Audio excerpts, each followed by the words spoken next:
We arrived in Varanasi and we checked into our Airbnb. We are right down close near the Ghats, near the Ganges River.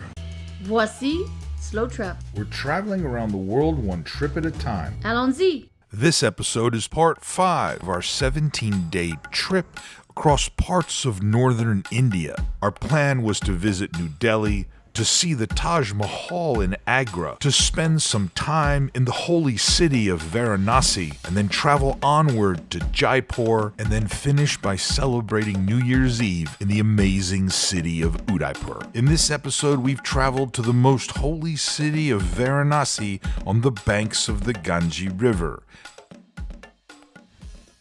Varanasi is a pilgrimage destination for those of the Hindu faith. It's just 1 hour flight from New Delhi, or you could take a 17-hour train ride. So we chose our flights through Indigo.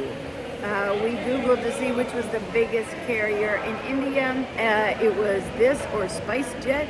I think SpiceJet was the Spirit Air, maybe. So we decided to jump and go with Indigo.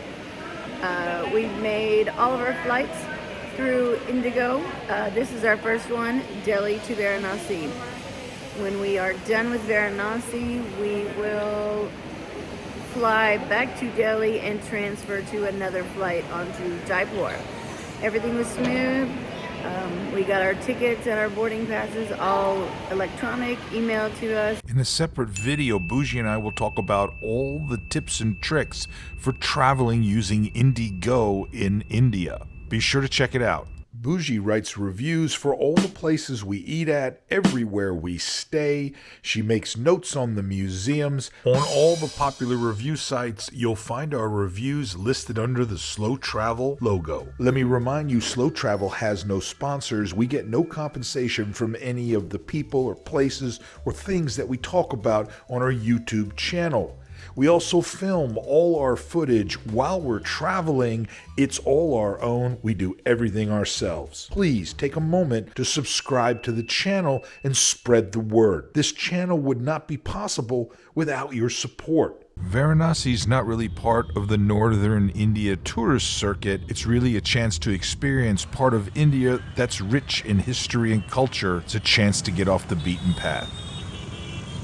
For this part of our journey, we decided to take advantage of an Airbnb in the city of Varanasi. Airbnb is a relatively new experience in India. It's just kind of getting off the ground and kind of getting its foothold, both for domestic and international travel. Most of our hotels on this trip are Western hotels. They're affiliated with the Marriott brand. But here in Varanasi, we're staying at an Airbnb. It's hosted by a local Indian family.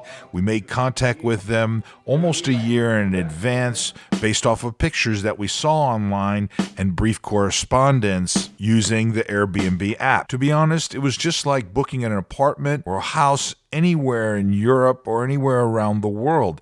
Everything was pretty much exactly the same. When you're looking at a property for India on Airbnb, take note of the name. You may see the initials 3BK. This is the common way to describe properties in India. And what this means is a 3-bedroom with a hall and a kitchen. For most Western folks, this means an entire flat with a kitchen, 3 bedrooms, connected by a hallway. You have the keys to the whole flat. It's entirely private, but it may be in a building that's managed by a family or someone who's controlling the property. Our Airbnb experience was flawless. Our stay in Hitesh and his family's apartment was fantastic. The communication was great. You really got to try this if you're looking for an immersive experience. I'll put his contact information in the show description. You can contact him directly.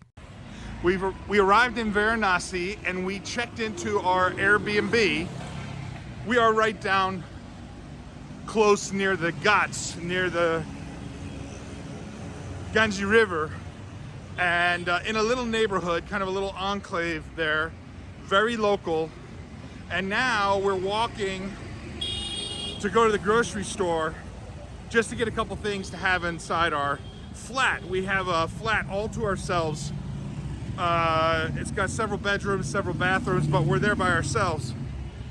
and it's actually a huge space.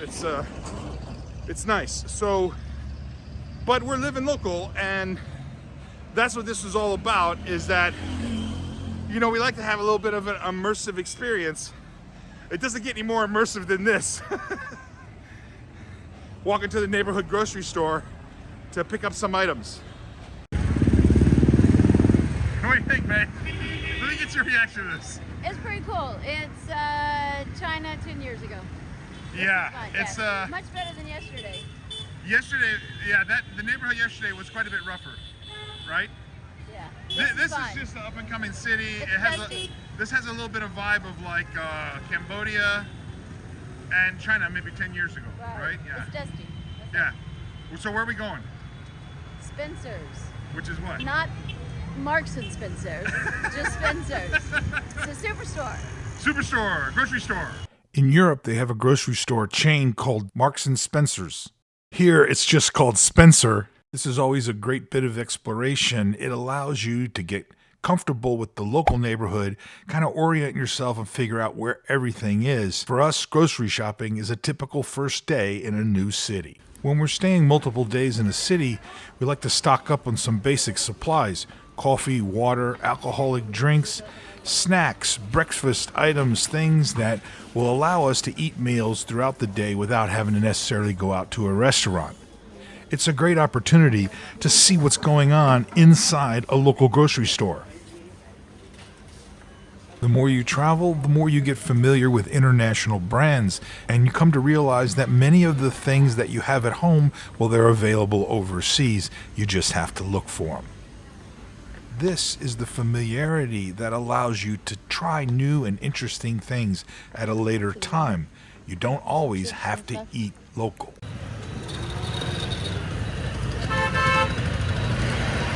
So you put all the groceries in here? Except the chips. Sometimes the quest for a cold beer to put in your refrigerator becomes the adventure itself. I thought he said any moto store, so I wonder, does that mean any gas station? Right.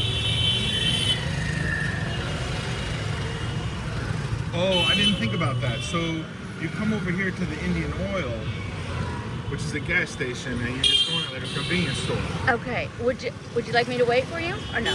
Yeah, wait, just wait. Okay.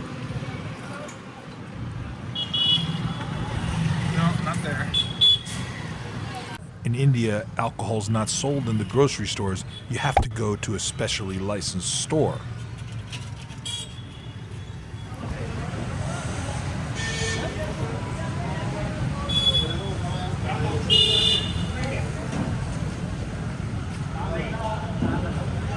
Be sure to join us for our next episode. We're out and about in the city of Varanasi. We got some amazing things to eat, and we travel to one of the ghats to witness a holy ceremony. Please join us on our next episode. Remember to subscribe. This channel would not be possible without your And support. spread the word about slow travel. Follow us on YouTube, Mr. and Mrs. Slow Travel. We hope you enjoyed this episode. Go slow. Do small. Go travel. Voyager.